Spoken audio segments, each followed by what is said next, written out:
Hoy 24 de enero celebramos a San Francisco de Sales, obispo y doctor de la Iglesia. Martirologio romano. Memoria de San Francisco de Sales, obispo de Ginebra y doctor de la Iglesia, verdadero pastor de almas. Hizo volver a la comunión católica a muchos hermanos que se habían separado, y con sus escritos enseñó a los cristianos la devoción y el amor a Dios. Fundó, junto con Santa Juana de Chantal, la Orden de la Visitación, y en Lyon entregó humildemente su alma a Dios el 28 de diciembre de 1622. Fue sepultado en Annecy, en Francia, en este día, en 1622. Etimológicamente, Francisco es igual a aquel que porta la bandera, es de origen germánico. Fecha de canonización: 19 de abril de 1665 por el Papa Alejandro VII. El patrono de los periodistas fue un escritor que se distinguió por decir la verdad con elegancia y sin herir a nadie, por escribir y hablar con tanta delicadeza que nadie se sentía molesto. Un escritor y orador que no buscaba el morbo, sino la transmisión de la simple y llana verdad evangélica, y supo comunicar la idea de que todo lo auténticamente humano es cristiano. Fue un humanista de pies a cabeza. San Francisco nació en el castillo de Sales, en Saboya, el 21 de agosto de 1567. Fue bautizado al día siguiente en la iglesia parroquial de Torrens, con el nombre de Francisco Buenaventura. Durante toda su vida sería patrono San Francisco de Asís. El cuarto donde él nació se llamaba el cuarto de San Francisco, porque había en él una imagen del poverello, predicando a los pájaros y a los peces. De niño, Francisco fue muy delicado de salud, ya que nació prematuro, pero gracias al cuidado que recibió, se pudo recuperar y fortalecer con los años.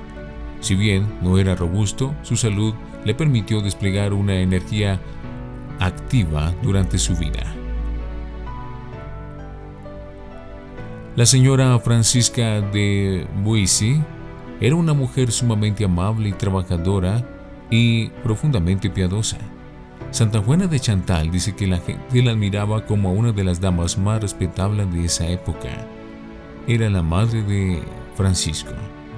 Tenía que mandar y dirigirlo todo en un amplísimo castillo donde laboraban 40 trabajadores, sirvientas, mensajeros, labradores y encargados del ganado. Es muy importante tener en cuenta las cualidades de la mamá de Francisco, porque por el valle nublado, frío y oscuro donde estaba su casa, podría haber sido un hombre retraído y más bien inclinado a la tristeza y el pesimismo, y en cambio, por la maravillosa formación que doña Francisca le va proporcionando y por la educación que le hace dar su padre, obtiene las bases para llegar a ser más tarde, con la gracia de Dios y por sus grandes esfuerzos, un portento de amabilidad y del más exquisito trato social. Doña Francisca era una mujer que vivía muy ocupada, pero sin afanes y apresuramientos. Quizás de ella habrá aprendido el niño Francisco aquella virtud suya que le dará resultado para toda su vida. Trabajar mucho, trabajar siempre, pero sin perder la calma, sin inquietud, no dejando para mañana lo que se puede hacer hoy. La religión dominaba la vida de doña Francisca y la compartía con todos. De ahí que Francisco aprendiese todo esto y luego lo usase más tarde para el beneficio de muchas almas. Era un niño lindo, rubio, rosado, que se divertía jugando en el castillo. Le gustaba ir al templo y rezar mirando hacia el altar, y también era muy dado a ayudar a los pobres. Sin duda había recibido del Espíritu Santo el don de la magnificencia, que consiste en un gusto especial por dar, y dar con generosidad. Como niño, vivo e inquieto, que le gustaba curiosear por aquel inmenso castillo donde vivía. Parecía que tenía 100 pulgas debajo de una ropa que no le dejaban estar quieto, por lo que su madre y la nodriza tenían que estar constantemente viendo qué estaba haciendo. Su madre le enseñaba el catecismo y le narraba bellos ejemplos religiosos, y cuando el pequeño Francisco se encontraba con otros niños por el camino o en el prado, les repetía las enseñanzas y narraciones que había escuchado de labios de su mamá. Se estaba entrenando para lo que sería su más preciado trabajo, enseñar catecismo, pero enseñarlo bellamente a base de amenos ejemplos. Hay un hecho en su infancia que denota mucho de su celo por Dios, pero también su inclinación a la ira, con la que luchará por 19 años de su vida hasta dominarla. Se cuenta que un día un calvinista fue a visitar el castillo. Francisco se enteró y, como no podía meterse en la sala a protestar, tomó un palo en las manos y, lleno de indignación, se fue al corral de las gallinas, arremetiendo contra ellas y gritando: «¡Fuera los herejes! ¡No queremos herejes!». Las pobres gallinas salieron corriendo y gritando ante su atacante, y a tiempo llegaron los sirvientes para salvarlas. Este que ahora atacaba a las gallinas después llegará a tener un genio tan bondadoso y amable que no procederá con ira ni siquiera contra los más tremendos adversarios. Ahora bien, esta bondad no nació con él, sino que fue una conquista poco a poco, con la ayuda de Dios. Su padre, don Francisco, tenía temor de que su hijo fuera a crecer flojo de voluntad, porque la mamá lo quería muchísimo y podía hacerlo crecer algo consentido y mimado. Entonces le consiguió de profesor a un sacerdote muy rígido y muy exigente, el padre Daelle. Este será su preceptor durante toda su vida de estudiante. Era un hombre súper exacto en todo, pero muy frecuentemente demasiado perfeccionista en sus exigencias. Este preceptor lo ayudará mucho en su formación, pero le hará pasar muchos ratos amargos por exigirle demasiado. Francisco no protestará nunca y, en cambio, le sabrá agradecer siempre, pero para su comportamiento futuro tomará la resolución de exigir menos detalles inoportunos y hacer más amables a quienes él tenga que dirigir. A los 8 años entró en el colegio de Annecy y a los 10 años hizo su primera comunión junto con la confirmación. Desde ese día se propuso no dejar pasar un día sin visitar a Jesús sacramentado en el templo o en la capilla del colegio, el que más tarde será el gran promotor del culto solemne a la Eucaristía. Fue preparado muy cuidadosamente por la madre y por su sacerdote preceptor para recibir por primera vez a Jesús sacramentado. Guiado por su madre, se trazó unos buenos propósitos como recuerdo de su primera comunión. Primero, cada mañana y cada noche rezaré algunas oraciones. Segundo, cuando pase por frente de una iglesia, entraré a visitar a Jesús sacramentado, si no hay una razón grave que me lo impida. Tercero, siempre y en toda ocasión que me sea posible, ayudaré a las gentes más pobres y necesitadas.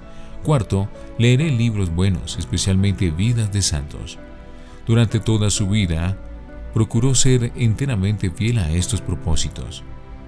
Un año más tarde, en la misma iglesia de Santo Domingo, actualmente San Mauricio, recibió la tonsura. Francisco estudiante. Un gran deseo de consagrarse a Dios consumía al joven, que había cifrado en ello la realización de su ideal.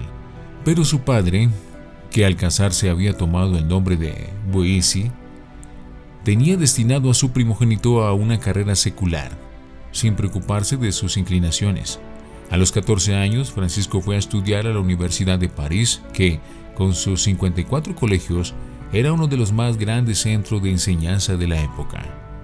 Su padre le había enviado al colegio de Navarra, a donde iban los hijos de las familias de Saboya.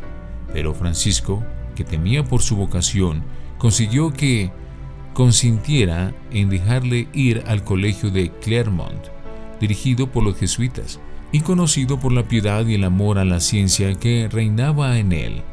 Acompañado por el padre Daelle, Francisco se instaló en el Hotel de la Rosa Blanca de la calle Saint-Jacques, a unos pasos del colegio de Clermont. Francisco se propuso un plan de vida durante su estadía en el colegio. Se propuso dedicarse a hacer lo que tenía que hacer, prepararse bien para el futuro. Desde el principio, guiado por su director, el padre Daelle, se trazó un programa de acción. Cada semana, confesarse y comulgar. Cada día atender muy bien a las clases y preparar las tareas y lecciones para el día siguiente. 2 horas diarias de ejercicio de equitación, de esgrima y de baile. La debida mezcla entre los ejercicios de piedad y las artes gimnásticas le fueron consiguiendo un aire de elegancia y respetabilidad. Era alto, gallardo y bien presentado, enemigo de los lujos, pero siempre decorosamente presentado. En las reuniones de gente de refinada elegancia, era el invitado preferido, porque a la vez de ser muy sencillo y sin rebuscamientos inútiles, era la cultura personificada. Más tarde, cuando sea obispo, la gente exclamará: en las reuniones sociales se porta con la santidad de un digno ministro de Dios, y en las ceremonias religiosas se porta con la elegancia del más exquisito de los caballeros. Y al preguntarle a alguien el por qué, respondió: cuando estoy en la alegría de una fiesta social, me imagino estar revestido de ornamentos de obispo, y me comporto con la dignidad que esto exige. Y cuando estoy celebrando una ceremonia religiosa, me imagino estar en la más exquisita y refinada reunión, y trato de comportarme con la educación y urbanidad que en estos casos se exige. Pronto se distinguió en retórica y en filosofía. Después se entregó apasionadamente al estudio de la teología. Cada día estaba más decidido a consagrarse a Dios, y acabó por hacer voto de castidad perpetua, poniéndose bajo la protección de la Santísima Virgen, pero no por ello faltaron las pruebas. La más terrible tentación de su juventud. Vivir en gracia de Dios en aquellos ambientes no era nada fácil. Sin embargo, Francisco supo alejarse de toda ocasión peligrosa y de toda amistad que pudiera llevarle a ofender a Dios, y logró conservar así el alma incontaminada y admirablemente pura. Francisco tenía 18 años. Su carácter era muy inclinado a la ira, y muchas veces la sangre se le subía a la cara ante ciertas burlas y humillaciones, pero lograba contenerse de tal manera que muchos llegaban hasta imaginarse que a Francisco nunca le daba mal genio por nada. Pero entonces el enemigo del alma, al ver que con las pasiones más comunes no lograba derrotarlo, dispuso atacarlo por un nuevo medio más peligroso y desconocido. Empezó a sentir en su cerebro el pensamiento constante y fastidioso de que se iba a condenar, que se tenía que ir al infierno para siempre. La herejía de la predestinación que predicaba Calvino y que él había leído se le clavaba cada vez más en su mente y no lograba apartarla de allí. Perdió el apetito y ya no dormía. Estaba tan impresionadamente flaco y temía hasta enloquecer. Lo que más le atemorizaba no eran los demás sufrimientos del infierno, sino que allá no podría amar a Dios. El Señor, permitiéndole la tentación, le da la salida. El primer remedio que encontró fue decirle al Señor: «Oh mi Dios, por tu infinita justicia, tengo que irme al infierno para siempre. Concédeme que allá yo pueda seguirte amando. No me interesa que me mandes todos los suplicios que quieras, con tal de que me permita seguirte amando siempre». Esta oración le devolvió gran parte de paz a su alma.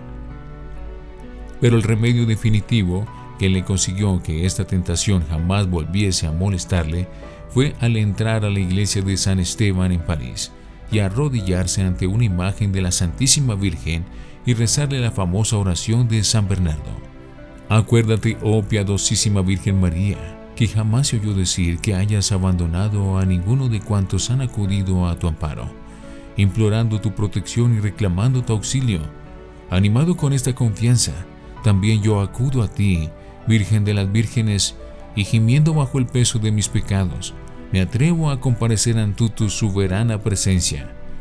No desprecies mis súplicas, Madre del Verbo Divino, antes bien, óyelas y acógelas benignamente. Amén. Al terminar de rezar esta oración, se le fueron como por milagro todos sus pensamientos de tristeza y de desesperación, y en vez de los amargos convencimientos de que se iba a condenar, le vino la seguridad de que Dios envió al mundo a su Hijo no para condenarlo, sino para que los pecadores se salven por medio de él, y el que cree no será condenado, según Juan 3:17. Esta prueba le sirvió mucho para curarse de su orgullo y también para saber comprender a las personas en crisis y tratarlas con bondad.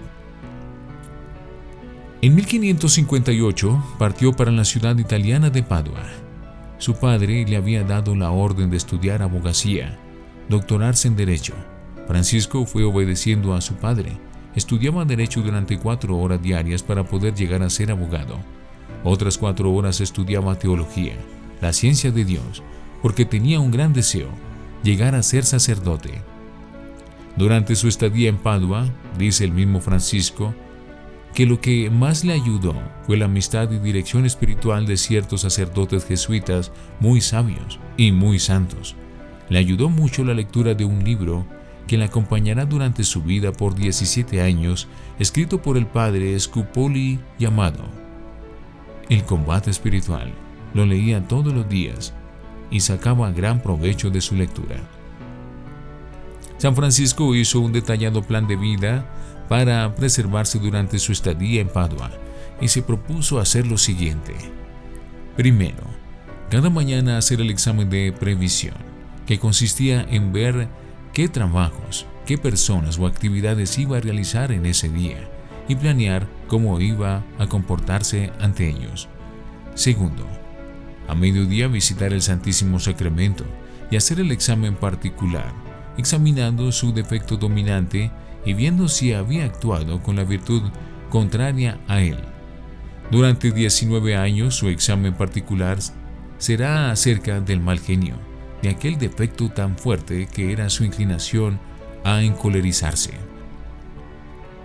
Tercero, ningún día sin meditación, aunque fuese por media hora, dedicarse a pensar en los favores recibidos por el Señor, en las grandezas de Dios, en las verdades de la Biblia o en los ejemplos de los santos.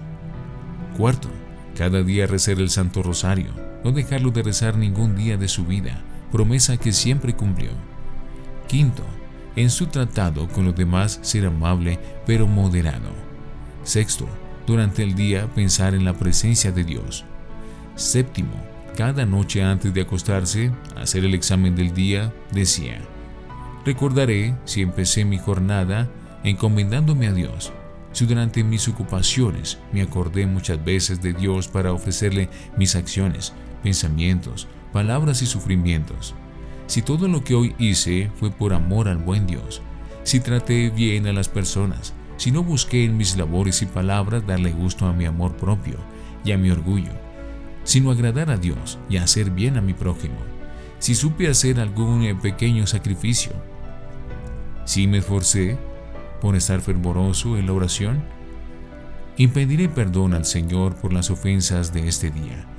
Haré propósito de portarme mejor en adelante y suplicaré al cielo que me conceda fortaleza para ser siempre fiel a Dios. Y rezando mis 3 Ave Marías, me entregaré pacíficamente al sueño. Firmado Francisco de Sales, Padua, 1589. Así Francisco mantuvo protegido su corazón todo el tiempo en el que estuvo estudiando en Padua y a los 24 años obtuvo el doctorado en leyes. Y fue a reunirse con su familia en el castillo de Tulle, a orillas del lago de Annecy. Allí llevó durante 18 meses, por lo menos en apariencia, la vida ordinaria de un joven de la nobleza. El padre de Francisco tenía gran deseo de que su hijo se casara cuanto antes, y había escogido para él a una encantadora muchacha, heredera de una de las familias del lugar. Sin embargo, el trato cortés pero distante de Francisco hicieron pronto comprender a la joven que éste no estaba dispuesto a secundar los deseos de su padre.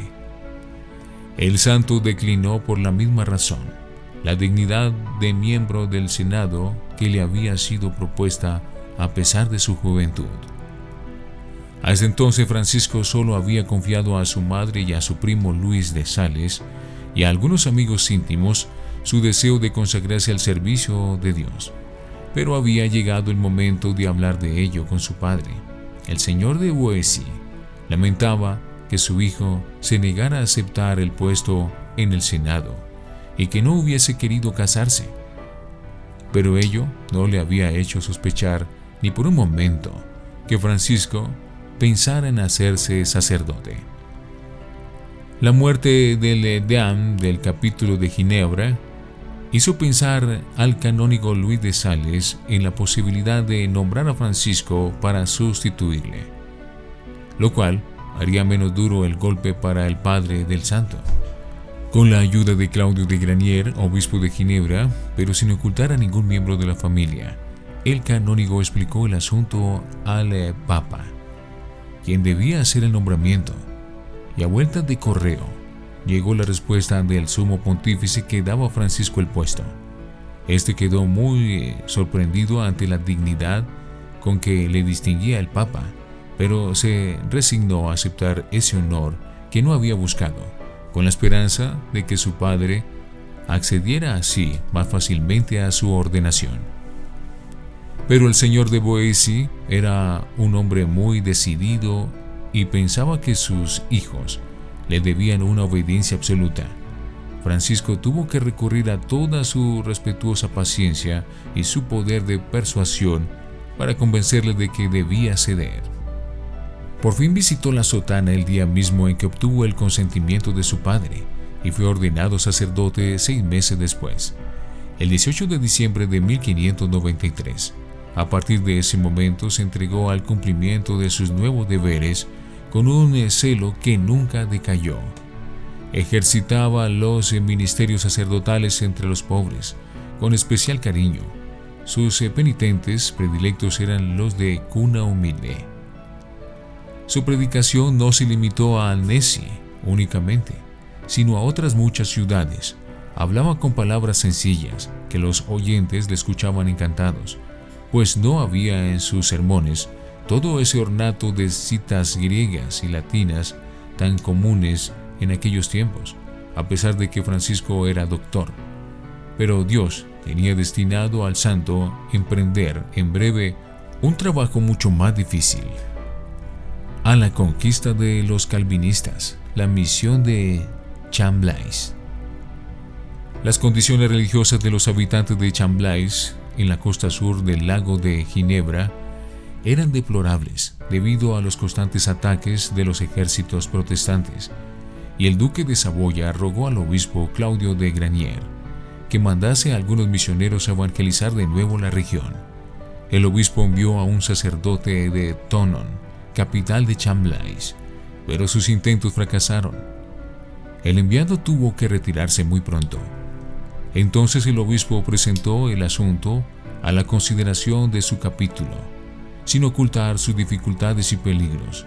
De todos los presentes, Francisco fue quien mejor comprendió la gravedad del problema y se ofreció a desempeñar ese duro trabajo, diciendo sencillamente: Señor, si creéis que yo pueda ser útil en esa misión, dadme la orden de ir, que yo estoy pronto a obedecer y me consideraré dichoso de haber sido elegido para ella. El obispo aceptó al punto, con gran alegría para Francisco. Pero el señor de Boissy veía las cosas de distinta manera y se dirigió a Annecy para impedir lo que él llamaba una especie de locura. Según él, la misión equivalía a enviar a su hijo a la muerte. Arrodillándose a los pies del obispo le dijo: Señor, yo permití que mi primogénito, la esperanza de mi casa, de mi avanzada edad y de mi vida, se consagrara al servicio de la iglesia, pero yo quiero que sea un confesor y no un mártir. Cuando el obispo, impresionado por el dolor y la súplica de su amigo, se disponía a ceder, el mismo Francisco le rogó que se mantuviese firme. ¿Vais a hacerme indigno del reino de los cielos?, preguntó. Yo he puesto la mano en el arado, no me hagáis volver atrás. El obispo empleó todos los argumentos posibles para disuadir al señor de Boissy, pero este se despidió con las siguientes palabras: No quiero oponerme a la voluntad de Dios, pero tampoco quiero ser el asesino de mi hijo permitiendo su participación en esta empresa descabellada. Yo jamás autorizaré esta misión. Francisco tuvo que emprender el viaje sin la bendición de su padre, el 14 de septiembre de 1594, día de la Santa Cruz.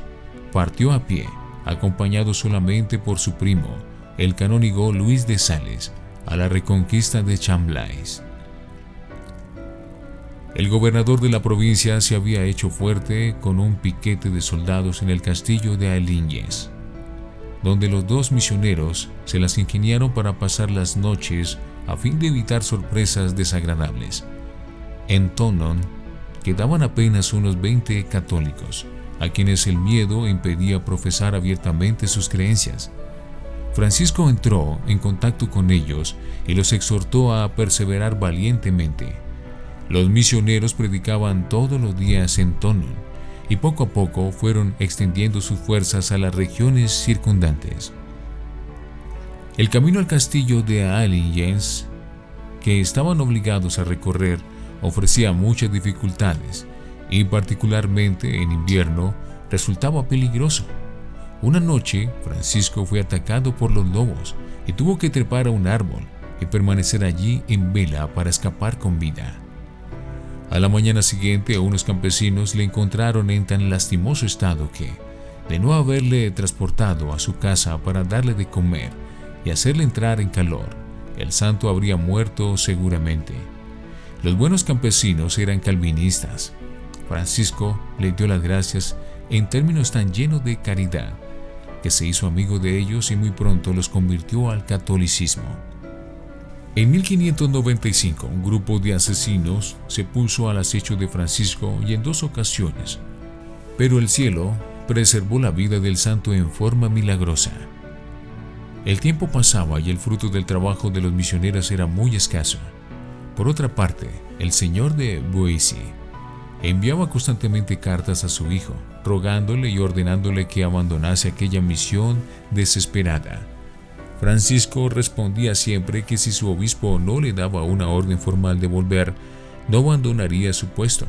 El santo escribía a un amigo de Envian en estos términos: «Estamos apenas en los comienzos. Estoy decidido a seguir adelante con valor, y mi esperanza contra toda esperanza está puesta en Dios». San Francisco hacía todos los intentos para tocar los corazones y las mentes del pueblo.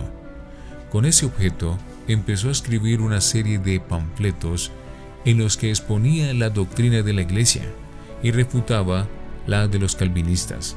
Aquellos escritos, redactados en plena batalla, que el santo hacía copiar a mano por los fieles para distribuirlos, formarían más tarde el volumen de las controversias.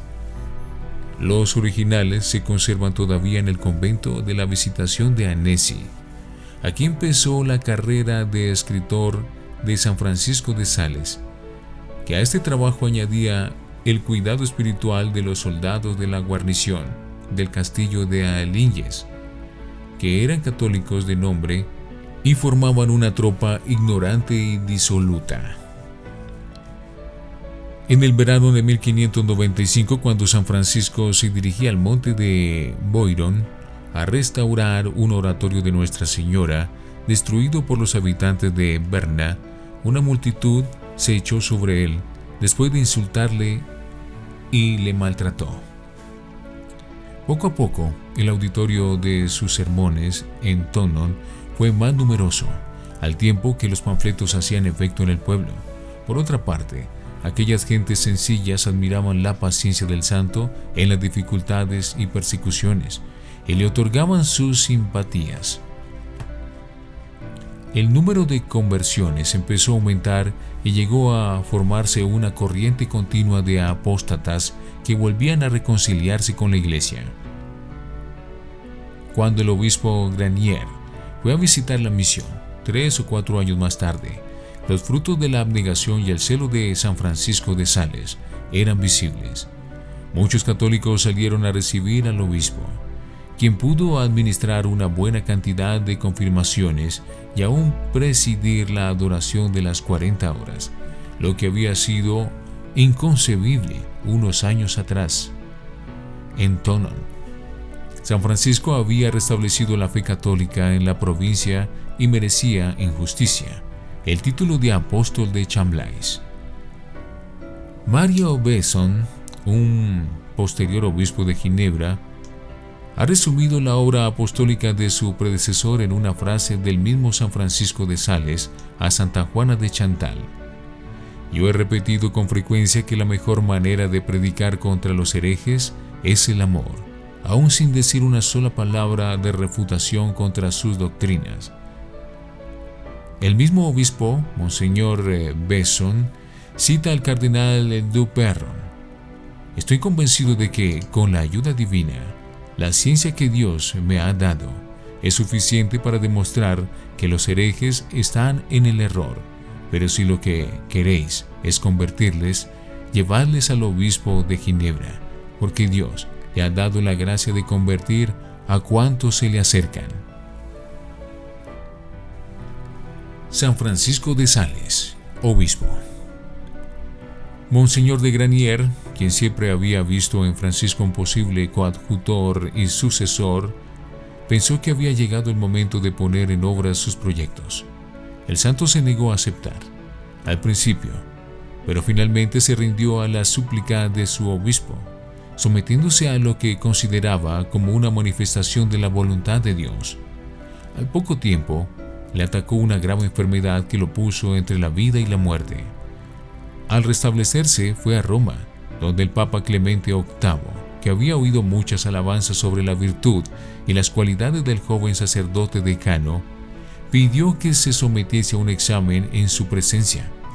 El día señalado se reunirían muchos teólogos y sabios.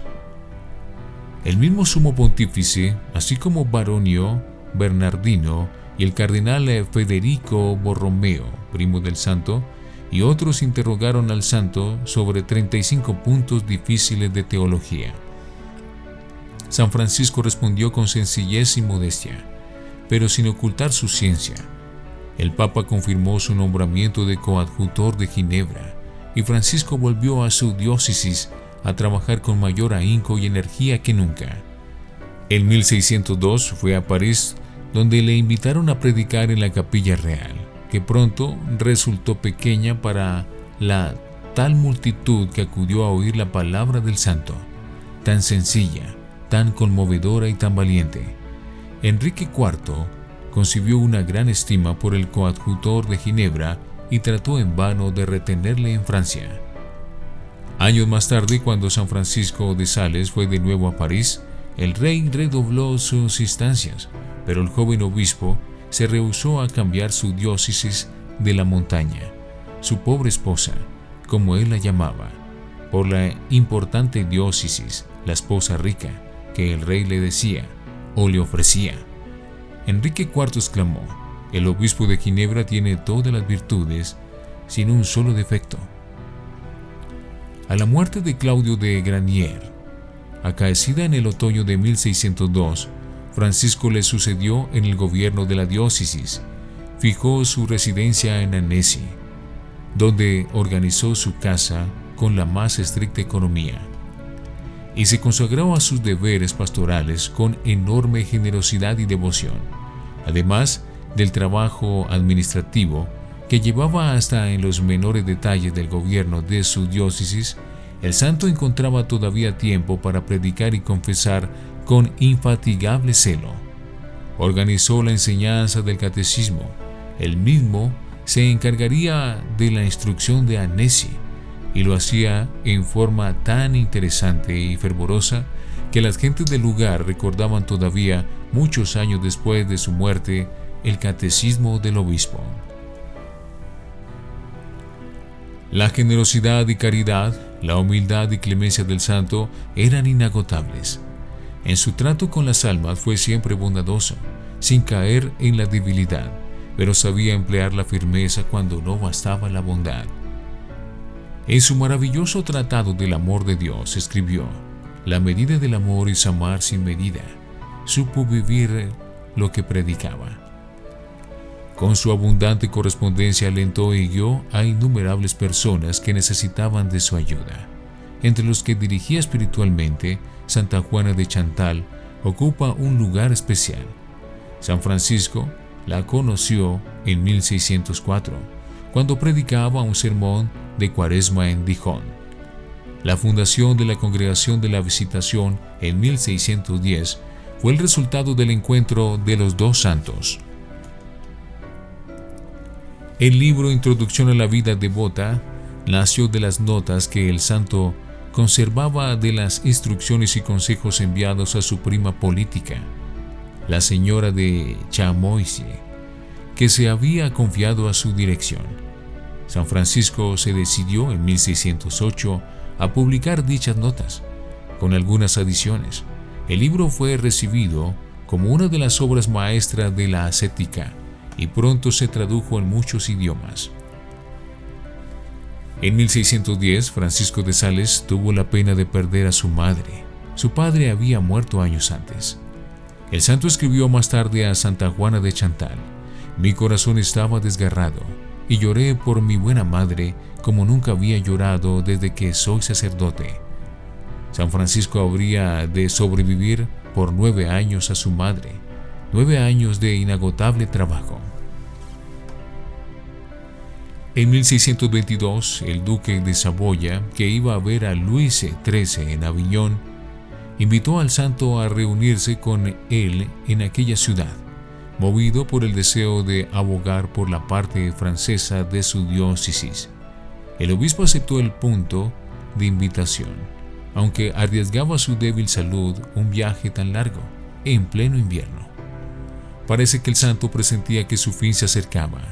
Antes de partir a Annecy, puso en orden todos sus asuntos y emprendió el viaje como si no tuviera esperanza a volver a ver a su Grey. En Aviñón hizo todo lo posible por llevar su acostumbrada vida de austeridad, pero las multitudes se apiñaban para verle y todas las comunidades religiosas querían que el santo obispo les predicara. En el viaje de regreso, San Francisco se detuvo en Lyon, hospedándose en la casita del jardinero del convento de la Visitación. Aunque estaba muy fatigado, pasó un mes entero atendiendo a las religiosas. Una de ellas le rogó que le dijese qué virtud debía practicar especialmente. El santo escribió en una hoja de papel con grandes letras: humildad. Durante el Adviento y la Navidad, bajo los rigores de un crudo invierno, prosiguió su viaje, predicando y administrando los sacramentos a todo el que se lo pedía. El día de San Juan le sobrevino una parálisis, pero recuperó la palabra y el pleno conocimiento. Con admirable paciencia soportó las penosas curaciones que se le administraron con la intención de prolongarle la vida, pero que no hicieron más que acortársela. En su lecho repetía: «Puse toda mi esperanza en el Señor, y me oyó y escuchó mis súplicas, y me sacó del foso de la miseria y del pantano de la iniquidad». En el último momento, apretando la mano de uno de los que le asistía, solícitamente murmuró: «Empieza a anochecer y el día se va alejando». Su última palabra fue el nombre de Jesús, y mientras los circundantes recitaban de rodillas las letanías de los agonizantes, San Francisco de Sales expiró dulcemente a los 56 años de edad, el 28 de diciembre de 1622, fiesta de los santos inocentes. Había sido obispo por 21 años.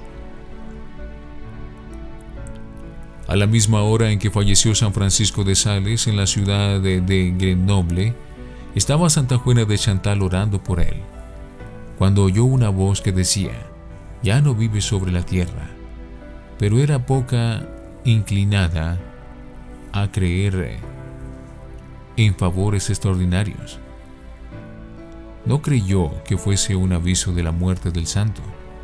Cuando le llegaron con la noticia, comprendió que aquella voz era cierta, y durante todo el día y la noche no podía parar de llorar la muerte del santo.